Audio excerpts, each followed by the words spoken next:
right, now we have a G7 sus 4. But go. We'll walk through it. Play a G7. Yeah. All right. Now here you've got all the notes that are really important. You got the root, third, and fifth. What the sus means is that you're going to swap out the 3 for a 4, and that's going to make the chord sound unresolved or suspended, and that's why it's called suspended. So take your third and move it up a fret. Boom, there you go, suspended, easy. Now there's a sus 2 and stuff like that, but this says sus 4, so obviously we just take our third and make it a 4. If it were sus 2, we would take our third and make it a 2.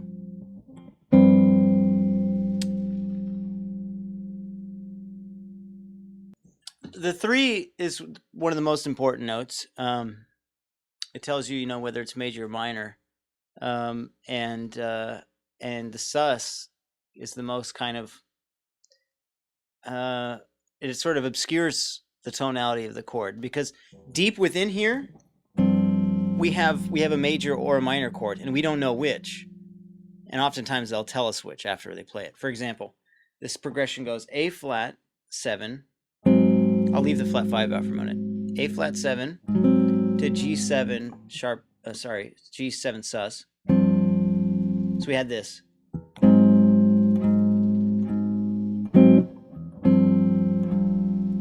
Now if I just repeated that,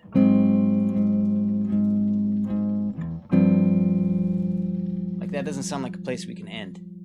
Then it goes to G7. Oh, there's our resolution that we were looking for. And then but it's still a dominant chord, so it still has a certain level of tension. We have this,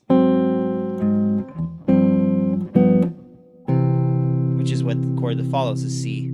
It's a C chord. It's a C6, which is still kind of a little bit more tense than just a triad. But yeah, so we have is this now.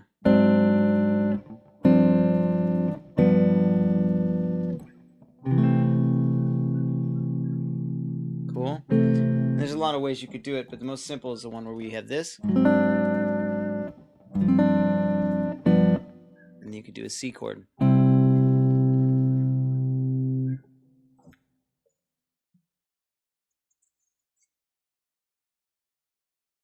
Yep, that's correct. Yeah, and after that you have a G7, so you just bring your fourth down.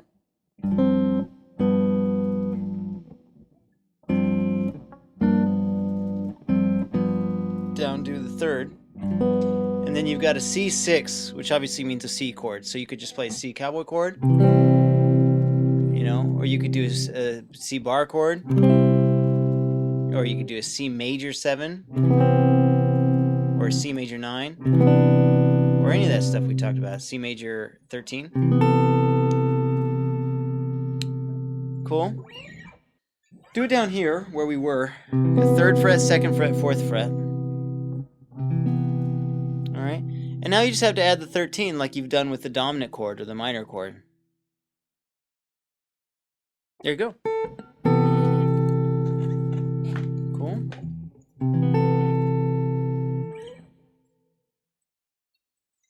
Oh, I did this way was another one. So play a C cowboy chord. Alright, the notes in this chord are root, 3rd, and 5th. Right? So what I'm going to do is I'm going to move that 5th, play the 1st fret.